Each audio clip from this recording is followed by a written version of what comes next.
welcome to a special edition of the Upper Bowl Perspective, a Utah Jazz podcast, giving you an Upper Bowl point of view with courtside quality. Joined as always by my co-hosts Kyler and Landon. But as you can see, we are not in our offices. We do not have our headsets on tonight, so sorry about the poor mic quality. But we're taking a boys' weekend. We're having a vacation. We're here in southern Utah, but we had to bring our listeners some more Utah Jazz information. So we're bringing you a very special edition here from St. George, Utah, and we're excited to talk Jazz with you as always.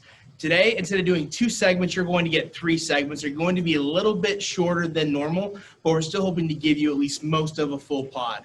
In the first segment, we're going to be talking about the newest Jazz man, Simone Fontecchio. In segment 2, we're going to be talking about questions that keep us up tonight about the Jazz organization. And in the third segment, we're going to be bringing in our first guest star, our friend Brandon, for a segment we're calling Uninformed Opinions, which is where we're going to ask him basketball questions.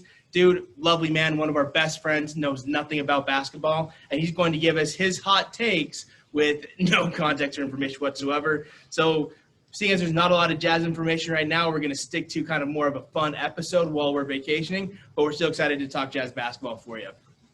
Biggest news of the week, Jazz signed Simone Fontecchio, as we mentioned, a 26 forward out of Italy, who Woj tweeted is the best international small forward prospect in the world before he signed with Utah Jazz. He signed a 2-year deal worth $6.5 million, adding some very much needed wing depth.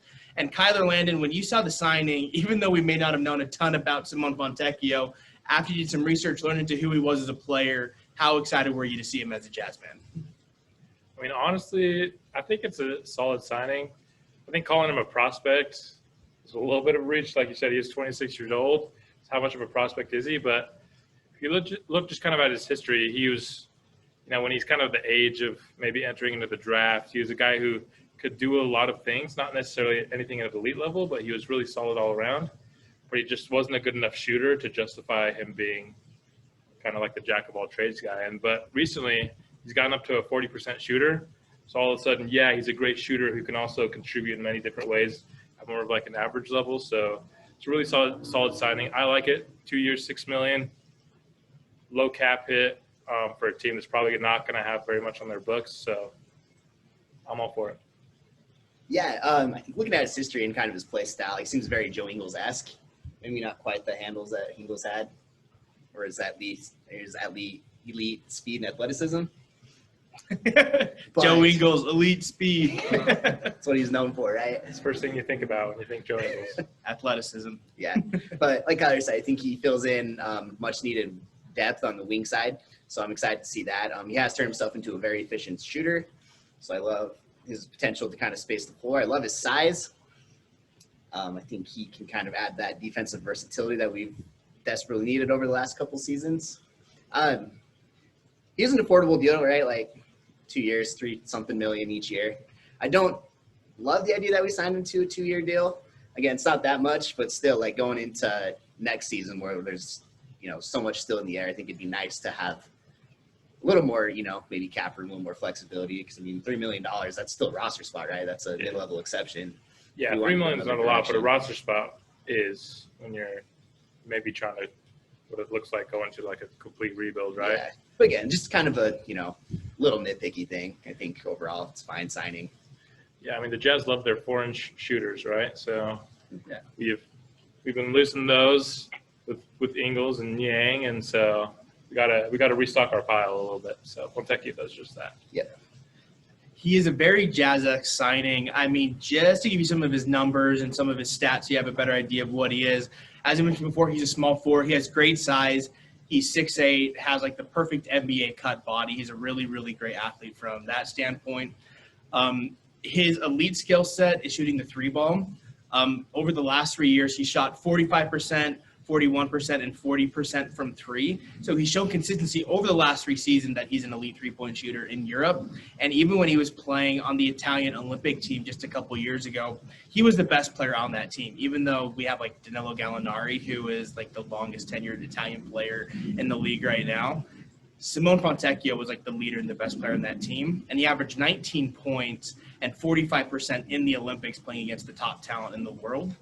And just this last season, he averaged, I have the numbers up here, Last year, he had 11 points, 4.5 rebounds, 2.5 assists, and a steal in about 28 minutes per night. So a guy who, elite shooter who kind of does a little bit of everything. I wouldn't say he's an elite defender, but he does have really, really good size at the wing position, and he plays really hard on defense. And then he is just a bucket from three. What do you guys think is the most likely role for Fontecchio over the next year or two? Because he is a little bit older, coming to the league for the first time at 26. Do we see him as like could be a starting caliber player? Do you see him as a guy who's like the fifth wing in the rotation? Like where do you guys kind of see in terms of how much he's actually going to contribute to the Jazz this season, or how many minutes we're going to expect to see him play? Well, I think that all depends on what they're going to do with dudes like Bojan and Clarkson. If they're going to keep him, then I think he's definitely going to be coming off the bench. But I don't think that that's likely. And given his age, his experience, especially, on the international level, I think he could probably come in and play like meaningful minutes. I could see him starting at some point into the season, going into the end of the season, maybe our starting three. Yeah, I mean, just as Landon alluded to when he first started talking about Simone, alluding it to him being like Joe Ingles, I also think his role will be very Ingles-esque towards the end of his Jazz tenure, where is he your fifth starter? Is he like your seventh guy coming off the bench? Either way, he's an important rotation piece. If the stuff that we've seen translates, he's definitely that level of player. The competition jump is always a question. So we'll see if that affects him. But just from what I've seen, he looks like a very not like a key player, but a key rotational piece for sure. Yeah, I mean, because he is a little bit older, because he's played really, really well the last few years, especially at the Olympic levels where he really, really shines. As we mentioned at the top of the pod, Woj called him the best international small forward prospect, which means that he's not anywhere near like a really like elite small forward in the NBA, but he definitely projects as a guy between his combination of elite shooting, great size, really strong player on defense in terms of his effort. I mean, he's the type of guy that's going to bring just about any team's probably 7 or 8 man rotation, as long as he can play at a similar level he was playing in Europe as he can to the NBA, which sometimes it translates, sometimes it doesn't. But I would say that the most transferable skill you see that works out the most often in the NBA when people move from international ball to the league has got to be that shooting, because like shooting just seems to be universal. So we'll see if he's still as good of a passer, as good of a defender, as good of a rebounder when he comes to the NBA. But I think regardless of what happens, he'll be a guy who can get a bucket for the Jazz. Yeah, I mean, I think maybe even low end, you think of Niang, right? That's all you could really do at like an NBA level, but he was still every night kind of guy for the Jazz. So I think maybe like the Joe Ingles to George Niang range, if you're just looking at it from a Jazz perspective, is probably realistic. Yeah, I think that's a pretty good maybe ceiling to floor kind of comparison for him. Like worst case scenario, he's Niang. Best case, he's Ingles. I think you could probably see him fit somewhere in there as far as like his impact and what his role will be on the team. Yeah. And I think it's really going to be interesting to see what kind of role he's going to play this year, because he is 6'8". And last year we had somewhat disappointing seasons from Eric Paschall, who the Jazz did not extend a qualifying offer to, and also Rudy Gay, who I know that when we signed Rudy Gay, we were excited at least at the possibility of what he could be for the Jazz. And he has very similar size to this Simone Fontecchio. Do we think that he's kind of the Jazz's answer of didn't work out with Rudy Gay, it didn't work out with Donovan's friend Paschall? Do we think he's going to play that similar role where he's kind of playing that 3-4 hybrid? Or do we think he's going to be more like an Ingles towards the end of his career, towards the beginning of his career with Utah, where he was playing more of a 2, almost secondary ball handler role a lot of the time? At least immediately, I don't trust him as a secondary ball handler. He's more of just like a spot-up shooter on offense that can attack a closeout and maybe make the right read. I don't know if I'm giving him advanced reads right away. Could he become that? Sure, but like I said, I think he's more of a late-era Ingles than he is early-era Ingles for the Jazz. So there were rumors when the Jazz signed Fontecchio that there were a few other teams who were also trying to get him, one of them being the Los Angeles Lakers, which despite not having a very good season last year, they still have LeBron James, they still have Anthony Davis. They're one of the 2 or 3 marquee franchises in the NBA. And it looks like Fontecchio chose to come to Utah, which is a pretty big win for the Jazz. So maybe that's why the Jazz gave him the second year. Maybe they had to give him a little bit more money, even though he's unproven in the NBA, which all makes sense. But I think it's a fairly good value based on the fact that the Jazz gave him the contract that they did, which is 2 years, $6.5 million. What letter grade would you give the Jazz for being able to sign Fontecchio? I mean, I'd probably give it a B. I mean, I think it's probably only positive for the team, but I do think that, the potential and how much that actually moves the needle for us is very limited. But I don't think it's a negative. Yeah, I mean, for me, it's a low-risk swing for one of the better players in Europe. Like, just because even if it doesn't work out, 2 years, $6 million, you're not going to, live for years regretting the contract. But if it does work out, you either get a trade asset, because the Jazz seem like anyone over the age of 21 is a trade asset for them right now, or you get a solid player on whatever the next iteration of the Jazz is. Yeah, because even though he is a little bit older, he's not super old. He's not 28 or 29. He's just 26, which means that theoretically he should be coming into the prime of his basketball career over the next 2 or 3 seasons as kind of that bigger wing shooter player. So maybe the Jazz will be able to lock him down long-term if things work out. If not, it is a pretty low risk. So I would probably be similar to Kyler here. I might just say an A- just because it's hard to know until we've actually seen him play at the NBA level. So he's a little bit unproven.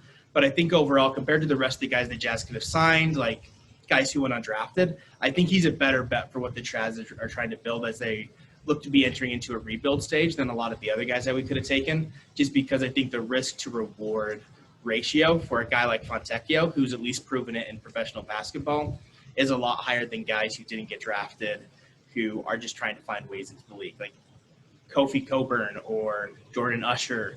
I think he has more potential than either of those guys that we signed 6 of the 10 contracts.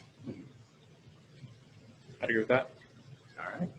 Well, as we always like to do on this podcast when somebody new joins the Utah Jazz organization, you don't know who we are, but we love you, Simone Fontecchio. We are super excited to have you in Utah. Upper Bowl Perspective formally welcomes you as a Jazz man, and we will be watching you, cheering for you, and breaking down the good and the bad of your season in our upcoming episodes this year. But huge welcome. We're excited to see you in a uniform, and we'll be sure to talk about you more.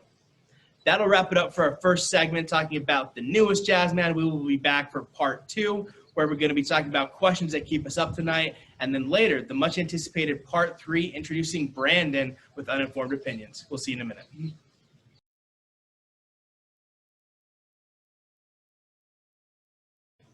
Welcome back for segment 2 on the special edition of the Upper Bowl Perspective. And a new segment that we're going to be doing probably a few more times during the off season, a segment we are calling Questions That Keep Us Up at Night. Now, for the longtime listeners of the pod, you know that we talk a lot about hypotheticals, different trade rumors, creating trades, guys we might want to draft, et cetera. And when we just talk about basketball in general, we talk about hypotheticals on a pretty regular basis.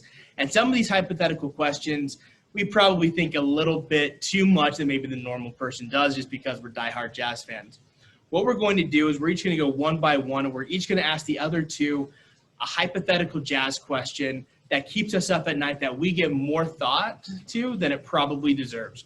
And we're just going to go from this side to this side. So starting with Kyler, ask us your question, and then Landon and I will go. Sounds good. I mean, you guys know I'm very much a Jazz fan, but even more so, I'm just a fan of the sport of basketball. So this question isn't necessarily Jazz related, but just for the good of the sport. If you could change one rule, if you were, Adam Silver for a day, and you had control over the rule book in the NBA, what's something you would add, remove, tweak, whatever, to the rule book of NBA basketball? And I am disallowing the take foul rule because it's already being implemented in Summer League. So NBA is already experimenting with it, even though would have been a great choice a year ago. The NBA is doing it now. So it's disallowed for this question. It's a good question, Landon. You want to start us off? Because I'm debating between two.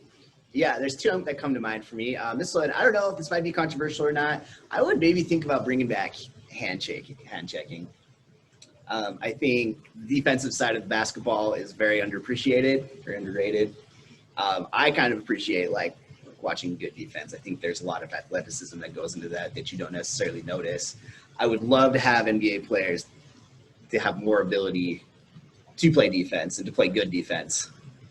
And just to see, things be more competitive that way. Because I feel like everything is slowly over the years been geared towards just making it easier and easier to score, which I'm just concerned that that's going to get to a point where it almost becomes like gimmicky. Teams are averaging like 150 points a game. Yeah. I would love to see the hand check rule be taken away. Yeah, you'd also maybe eliminate some of these guys are soft. They could never play in the 90s, Let's get rid of those stupid debates. Yeah. Even though the athletes are far superior this day, I do agree that that's good for the basketball, but is it in the NBA's best interest? Because at the end of the day, offense is what sells the tickets, right? Yeah. Donovan Mitchell's a horrible defender, but everyone applauds his basketball because he gets buckets, Elite offensive player. Exactly. And so it's just when it comes to the fans typically, especially young fans or maybe just kind of medium informed fans, the guys who aren't eating and sleeping basketball, they tend to just favor offense, And so I do agree with you that I would love to see it happen. I just feel like the NBA is going to be so against it because offense sells tickets and makes them money. Yeah, no, I agree. I think from a marketing perspective, right, certainly the more you score, the better. And I don't think that'll happen, but I guess just that's personal preference. Yeah, I said you're Adam Silver, and you would do it because you're only here for a day, so you don't need to make the money. Or keep anybody happy, which is even more important. Exactly. So I kind of had a similar thought process to Landon. It's just about, I love the sport of basketball, but sometimes watching a game, it can be a little bit painful. And I think what I would do is that I would reduce, which this isn't really a rule, but I would reduce the number of timeouts that a team gets. I think that there are just so many timeouts between the scheduled timeouts, the TV timeouts, etc. And games go on for so long because anytime anyone goes on a run of 5-0, they're just calling a timeout because there's just an excessive number of those. And it drives me crazy when I turn on the fourth quarter of a game and it takes 45, 50 minutes to just watch the last quarter of a basketball game when I'm on League Pass. So I think just to make it a better product of basketball, I think the games need to be a little bit quicker. And I think one of the easiest ways to do that is just be hey, we're going to have this many TV timeouts for, it's the half of the quarter or whatever. And we are reducing the number of timeouts that you have as a team so that not every single time another team plays really well, they're just calling another timeout. I don't think it would ever happen, but I think it would make just the product of watching basketball a lot more fun. I agree with the reasoning behind your rule change, but I have a rule change that I like better to solve that problem. Ooh, let's hear it. So I'm not going to talk about it, but I want to see what Landon thinks about the timeouts first. I actually had the same thought as Kyler. I think there's very much a problem with too much time stoppage in the NBA and things getting dragged out longer. But yeah, again, I think I have some different ideas about how to fix that. But that's one thing, absolutely. That's definitely one, yeah, for sure. I would love to hear the different time stoppage ideas because if you guys can find a better way to do this, I am all about it. I just don't want games to be 3 hours. Because I actually think timeouts are important because that's when you see good coaching, great plays out of timeouts, knowing how to strategically stop a team's momentum. I think that's actually good for the sport. But like you talked about, it's mainly the fourth quarter, right? Timeouts throughout the flow of a game aren't really slowing it down to a point where it's annoying, but the fourth quarter, this is an idea that I got from the Stay Hot podcast. Shout out to them. I don't want to steal their thunder. But the All-Star game has incorporated the Elam ending, right? At the end of the third quarter, the highest team, you add 24 to their score. The first one to that score wins the game. Why is this beneficial? Because all the fouling, I think even more than timeouts, it's just fouling. It stops the clock for reasons that aren't timeouts, and it's so prevalent in basketball. But if you have an Elam ending, what is the purpose of that? You're just giving the other team 3 points if you're fouling them, correct? And you're not as worried about its time as much as you are playing better basketball than the other team rather than, fitting everything into a time frame. So I think it also goes into a little bit of Landon's role of maybe it promotes defense a little bit more, right? You're these guys only got 4 more points to win and we have 11. We got to clamp up so we can get a couple extra possessions before this game is over. And so it would definitely be super weird. They've incorporated an all-star game, so they're obviously not opposed to the idea in general, but making that for every game I think is a very far leap for the NBA. I think it would speed up fourth quarters. And I also think it would improve the quality of like the last 5 minutes of a game, you know, AKA like when a team's under 10 points to win.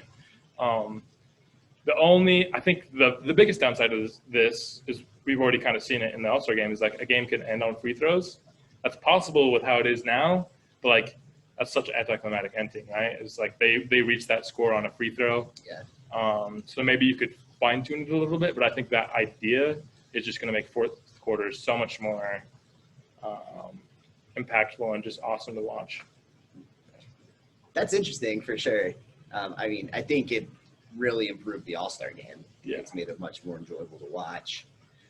Doing that every game, that is such a big shift to kind of how it's played right now. That's huge. And I think, I don't know, I'd be concerned about how that transition would play over, especially with fans, especially, you know, maybe, you know, common fans or the average fan. I think that's asking them to kind of definitely adjust the way that they watch basketball and kind of change that basketball experience. I'd be a little hesitant because of that. And also, I think there's something really exciting, especially in a close game when you're like playing against the clock.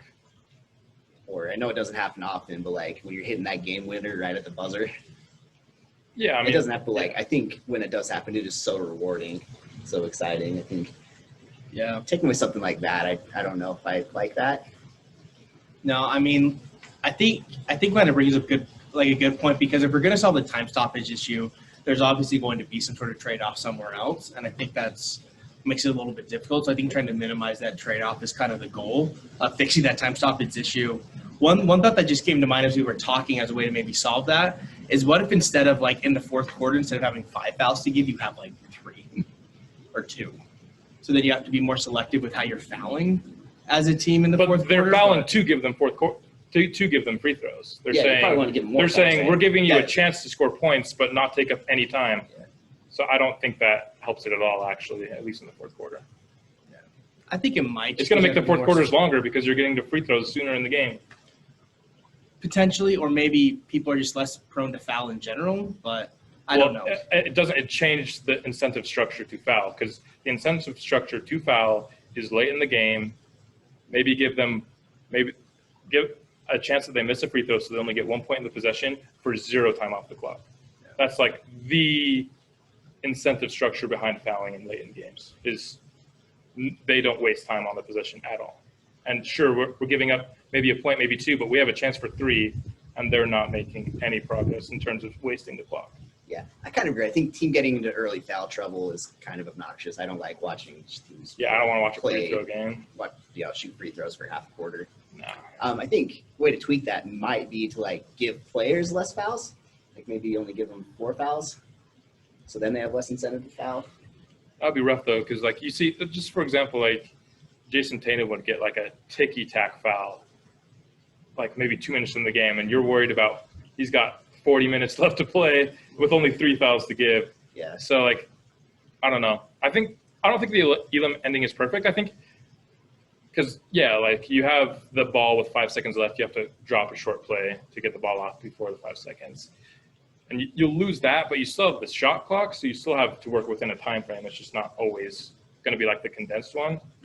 So I think there's ways to do it. Maybe,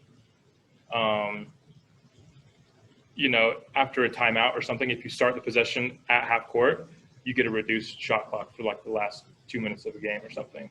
Because then it goes to like the 14 after an offensive rebound. Because then you're still drawing up quicker plays, right? You won't get like the 5-second ones, but. Well, I think we're all trying to solve the same issue. Time stoppage issues, make the game more fun to watch. Maybe let defense be played a little bit more. Who knows what's going to happen? We still love the NBA product, but hopefully we can see some changes made to the rules over the next little bit, which they are doing with take fouls right now. And if you're watching, we want to know in the comments which one you like best. Yeah. What's your way to solve fourth quarters in the NBA? Because there's obviously a lot more brains out there than ours that could solve the problem a lot better than even we did here today. And I learned don't share ideas that you have in the middle of the podcast with your podcast host, or you're probably going to get wrecked a little bit, because they were completely right. I had a bad idea, but I like my thought process, just a really bad idea. So I learned that for next time. And here's the question that keeps me up at night that I want to ask you too, which we've talked a little bit off the air, but not too much in depth in particulars. The Jazz and the Rudy Gobert trade, which we talked about a lot, they got Walker Kessler, who was the 22nd pick in the draft. Now, we talked about, was Walker Kessler necessarily, was that an appropriate range for him to go 22nd? Yeah, probably. He was the third best center in the draft. He has a couple of elite skill sets in terms of rebounding and shot blocking that looks like it'll translate well into the NBA. But that was also the 22nd pick in the draft. And there were still a lot of guys that we loved on our personal big boards that are not Jazzmen because we have Walker Kessler instead.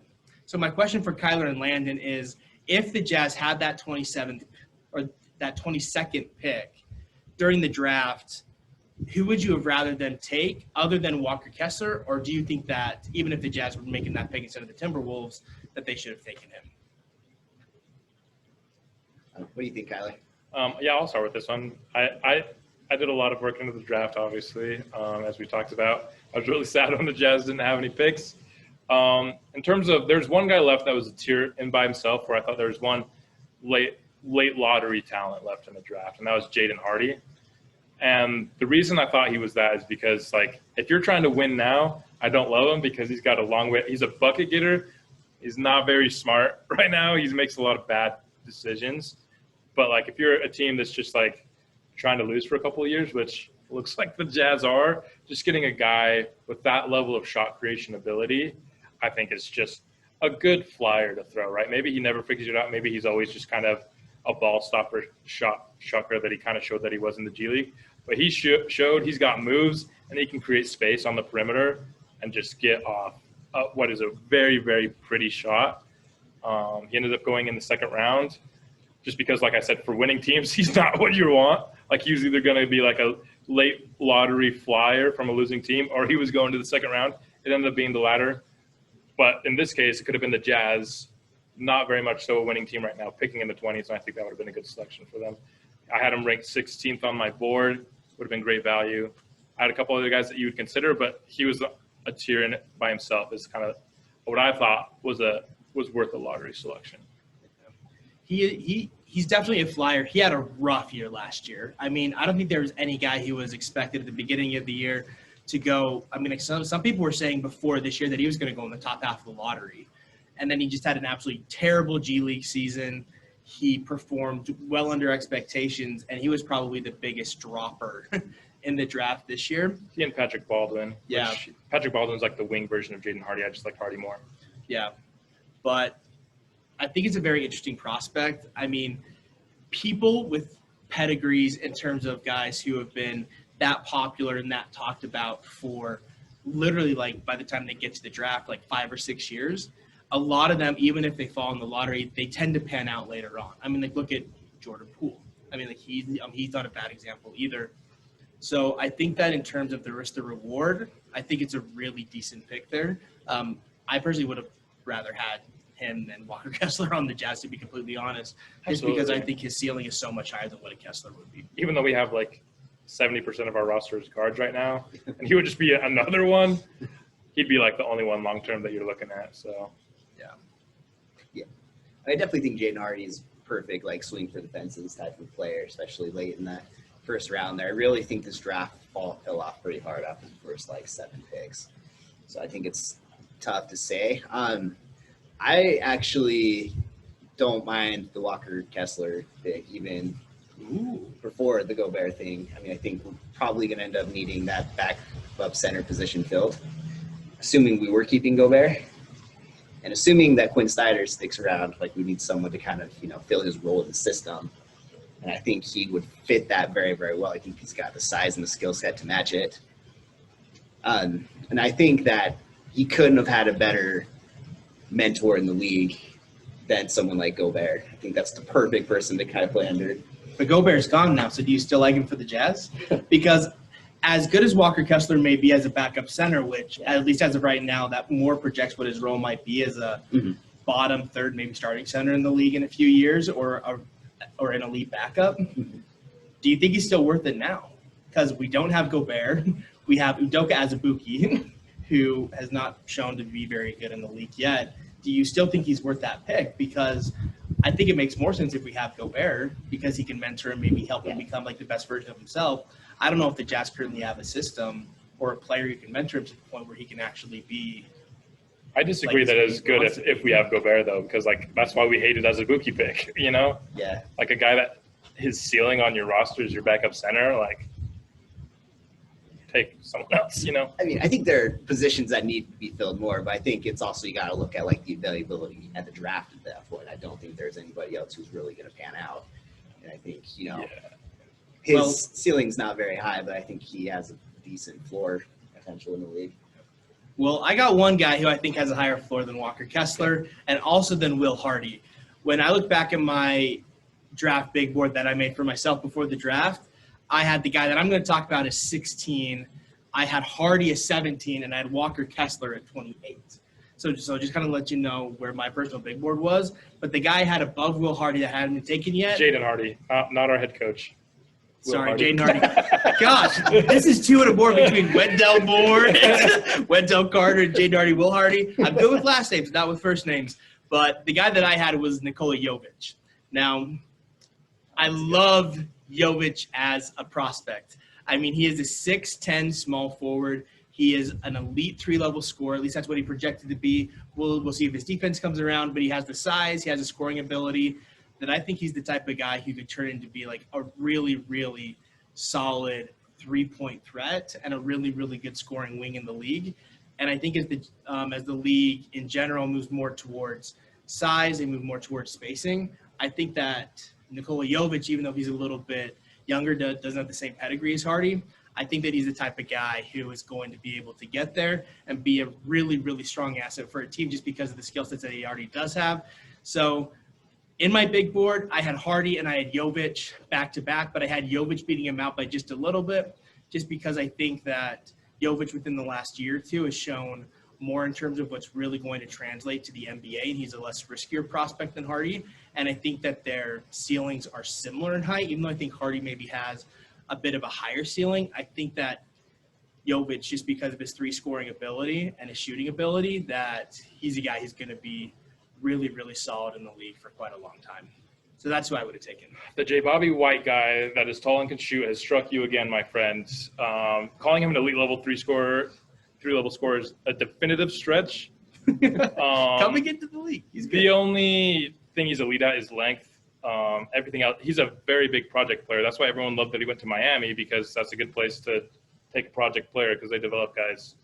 He's not elite at anything right now that involves basketball other than length. I talked to you about him because I knew he was going to be a J. Bobby guy. He's a J. Bobby guy. You said there's no way I take him in the first round. So you obviously pivoted that was a like lot. 2 weeks before the draft, and I just 2 weeks before the draft. Yeah. That's not that long before the draft. He asked me that before I got to my Yovich deep dive. I was looking at some other guys. But he's a white guy that can shoot. How are you that low to start out on him? I've been burned on He's a lot of white guys automatically who can been in shoot. your top 20. I had to readjust my initial expectations, but then when I just did more research, I did fall in love You had with your Yovich. J. Bobby glasses on if you think he's an did have elite my- 3-level scorer. I think he's an elite prospect as a 3-level scorer. So Sure, so is Jaden Hardy. yeah, but I love him. I love his length. I think he could be really good, but I still like the Hardy pick. I would have been really happy with that, but I guess just for me, the type of player that I love, Yovich fits that bill extremely nicely, and I would have loved to have him in a Jazz uniform. He definitely had some moments in Summer League. He had some pretty good flashes. He looked pretty excited. I'll give you that. I think he had like a 19 and 11 double-double or something like that, like the second week of Summer League. Yeah. Jaden Hardy also had flashes, just saying. It's true. He looked good. I'm not disagreeing with the Hardy pick. Yeah. I'm just concerned about his athleticism on the next level, and I'd be really concerned he'd just get played right off the floor trying to keep up with the league. Well, that's what people said about Joe Ingles. And he made it work. Yeah, so. Joe Ingles is a very, very smart player. Like, you're not going to get that. Yeah. Like, very disciplined, very smart player. That's not something that you can just expect a player to be. Can he be it? I'm not saying he can't be it. If he becomes it, don't come at me. I'm just saying expecting a player to be as good as Joe Ingles with that level of limited athleticism, ask him to be elite and just kind of the mindset of the game and knowing where to be and where to find people. Joe Ingles is elite at that. And so he just has to get there. I mean, he is a better athlete than Joe Ingles, though. So. Yeah. I mean, I think those are skills that you can develop, right? I think you might have some of those intangibles, but he would really have to be like perfect on offense in terms of like shot selection, in terms of playmaking. Yeah, he's not blown by people. No. Well, we always love having these fun conversations. We have them a lot off the air, and it's fun that we kind of got to have one of our little disagreements here on the air because this is what we do. We talk basketball, we disagree, we have a whole lot of fun. But I guess we'll have to maybe do a checkup at the end of the season, see who had the better season. Hardy, Kessler, Yovich, maybe do a little bit of coming back to it here and see where we're at. Do a check-in. Okay, fine. We could do a check-in, but that 1 year doesn't mean everything. Yeah, it's just a 1 year check-in. It's fun. All right, Landon, last question in this segment. What do you got for us? Okay. This one is a little more Jazz specific. Obviously, I think what we're seeing right now is a very like foundational, fundamental rebuild of like the entire Jazz identity. Assuming Donovan gets traded. Assuming Donovan gets traded, we don't know yet. The Jazz store had him as a former player. that happened before this podcast. So that happened yesterday. If the Jazz store knows it, then we might as well just accept this. Yeah. I'm prepping for my victory lap. Yeah. When clearly, it all goes down. Clearly, the Jazz team store manager is in those inner circles, right? Yeah. He's having those conversations. He's got the in with Ryan Smith. He was BCC'd on the email. All right, but anyway, but yeah, I think like really since the Jazz became relevant back under the Jerry Sloan era, they've had some sort of system that's been built around like an on-ball pick and roll. That was supplemented with like the flex offense under Jerry Sloan. Under Quinn Snyder, it kind of evolved into an offense that involved a lot of like horn actions on the wings, but still like fundamentally it's, high screen pick and roll. And I think you've seen moderate success to that, but you've never seen us like really get over the mountaintop and win a championship with an offense like that. So like what type of offense would you want to see the Jazz type run next season? I would love to see, almost like a Golden State motion, like a lot of off-ball action type system. But that's just me. What do you guys think? I am in total agreement with you. Golden State is by far my favorite team to watch play basketball. They play it so beautifully. And I actually have hope that I have like legitimate hopes that it will be that for the Jazz because Steve Kerr had a lot of Popovich influence, as does Hardy, right? Mm-hmm. And the Spurs were kind of the first team in this modern era that really like became known for just like the always moving team, like off-ball movement galore. And the Warriors have kind of taken that mantle from them because of their success in recent years. And so I love that idea, Landon. That's like what I'm praying for. I think it's going to be very hard to see if we actually have that this year, based on what I think our talent's going to be. At least by the end of the year, we might be starting the year with some of the guys. But so maybe we get a glimpse at the beginning of the year. But I hope, I pray, and I actually do have like, I think it might actually be the case. I had the exact same thought. Like before you even mentioned the Warriors, I was thinking that's the kind of system I'd like to see the Jazz implement, a much more modern system. I mean, when we talked about the Will Hardy signing in the podcast a few weeks ago, one thing we talked about a lot is that we just wanted a more creative coach, right? Because we had Quinn Snyder who had a system. He ran that system extremely well, but the adjustments didn't seem to work as well in the postseason. And I think it'd be great to see if we could do more of the Golden State off-ball motion stuff, just have everybody moving a lot of switches, especially like having a player like not that we're going to have somebody who's going to step, but somebody like a Steph who's a constant threat who's moving a lot more than we sometimes see Donovan move. But just having like our best offensive players doing more movements than just standing there, I think would be a lot of fun. But really what I want to see more than anything is regardless of the system we choose, I just want to see a coach that is able to adapt, that is able to do different systems, that's able to try new things and figure out what kind of system can we implement that'll maximize the talent of our roster and the matchup that we are playing at a given time to make sure that we can play the best basketball that we can. I think that Golden State is the perfect, like obvious place to start in this journey. Mm-hmm. But even though I think that has the highest probability of working out, it may not. And I'd love to just see Hardy over the next year to whatever. He's on a 5-year contract now to just make sure that he is being creative and he's trying new things to figure out how we can maximize not just the regular season success, but also looking into the postseason eventually how can we maximize the postseason success. Yeah. I think one thing to maybe put a caveat, because if you look at maybe Golden State and even a lot of times when it was run in San Antonio, a common thread is a smaller, more mobile 5, which the Jazz for a while now have those slow plotting 5s who they're not setting picks and like running to the rim for a lob, it's really hard for them to be positive assets on offense.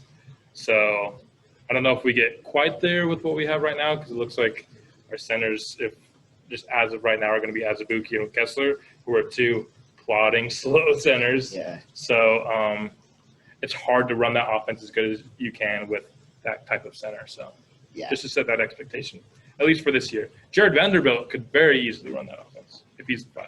Yeah, I mean, I don't know what his IQ is relative to Draymond Green, but he's got the body type for it. IQ on or off the court for Draymond Green?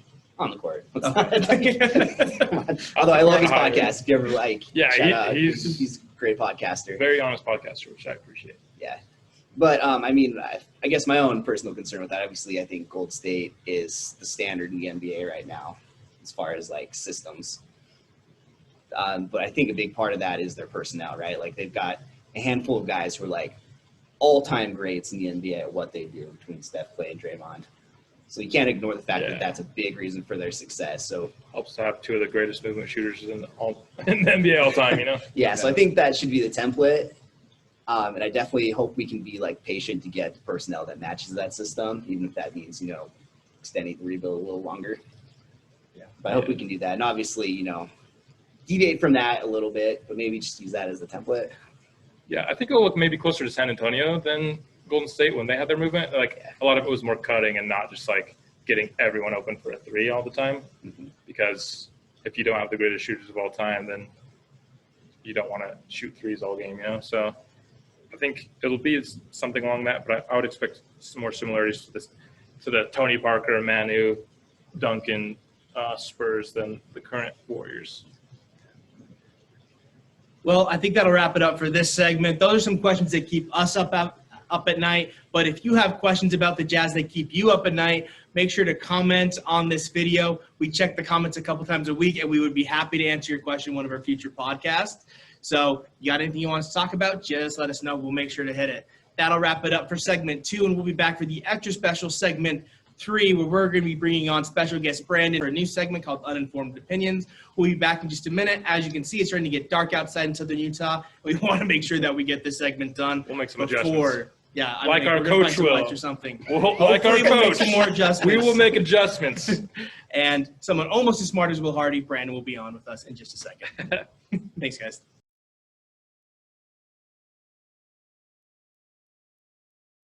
Welcome back for part 3 of this episode of the Upper Bowl Perspective.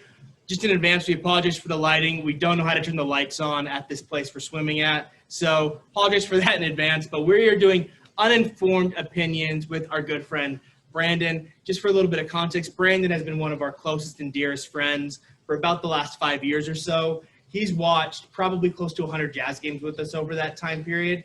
But despite that, and being a very, very smart individual, he's just not a sports guy, doesn't know a lot about it. So this is going to be Uninformed Opinions. We each have a question for Brandon that we want him to answer relating either to the NBA or the Utah Jazz. Brandon has not had any preparation for these questions, and we're just going to see what he says and see how this segment goes. So we'll go just in order. We'll go Kyler, me, and then Landon. We will each ask him his question, and we will allow Brandon to wow us with his knowledge. Kyler, you're up first. Since I went more NBA and less Jazz in the last segment, I'll keep it Jazz this time. Brandon. If the roster were for some reason to stay as constructed as it is right now, who would lead the Jazz in net rating, and what would be the key factors to him leading the team in that category? Saw that Bear playing for us, the Jazz Bear. I mean, as far as metrics go, statistically, he's our best bet for now. I would vote the Bear. And why? What would lead the Bear to being the highest net rated Jazz man? I think as long as you keep the trampoline on the floor, then I mean his dunk percentage is at least 50%, which is pretty impressive.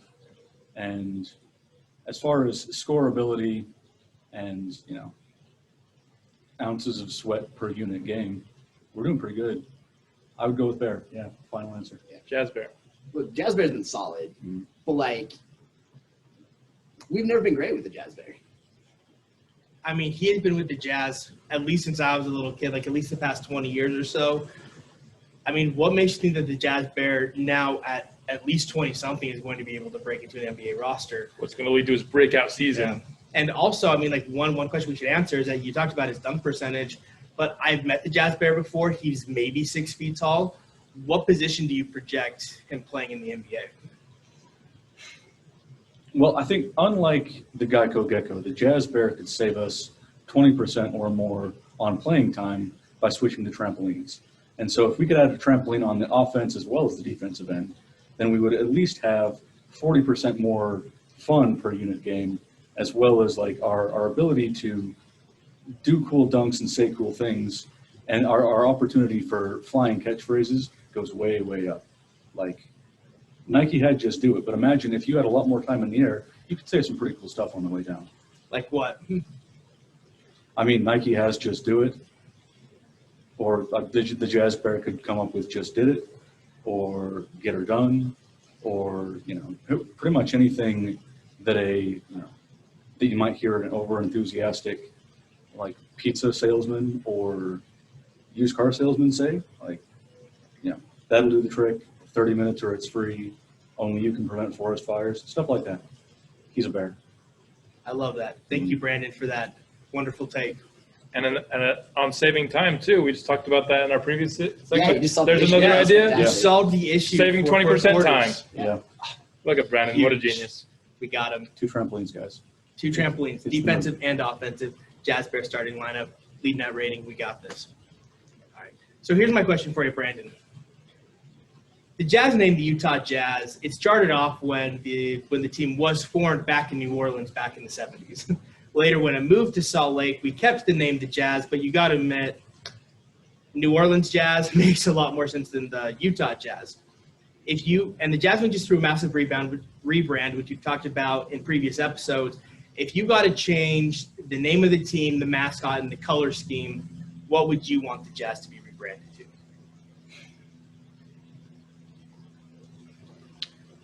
Well, they're from Utah, so the easiest choice would be the Utah Mormons, and then their catchphrase could be, "It's Mormon time," and that would be a lot of fun to watch as a viewer, professionally, and then they would just morm all over the place.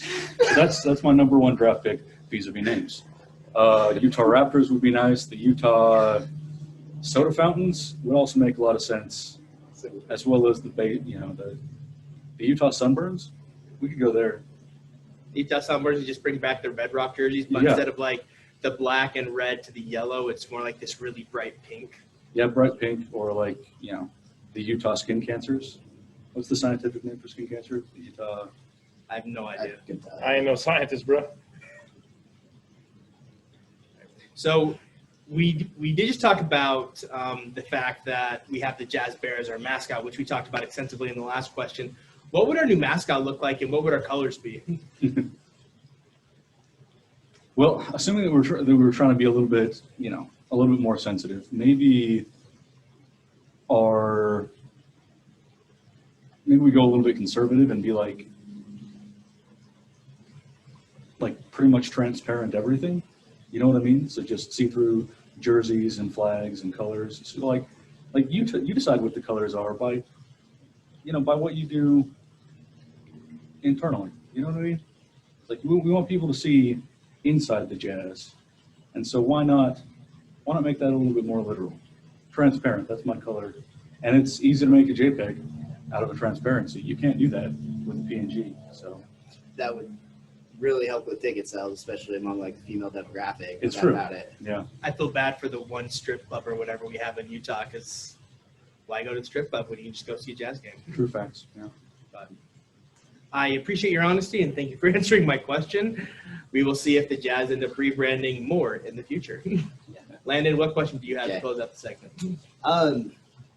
In terms of like offensive players, in your opinion, would you rather have a player who's high volume but medium to kind of maybe slightly below average efficiency, or a player who's low volume but much higher efficiency?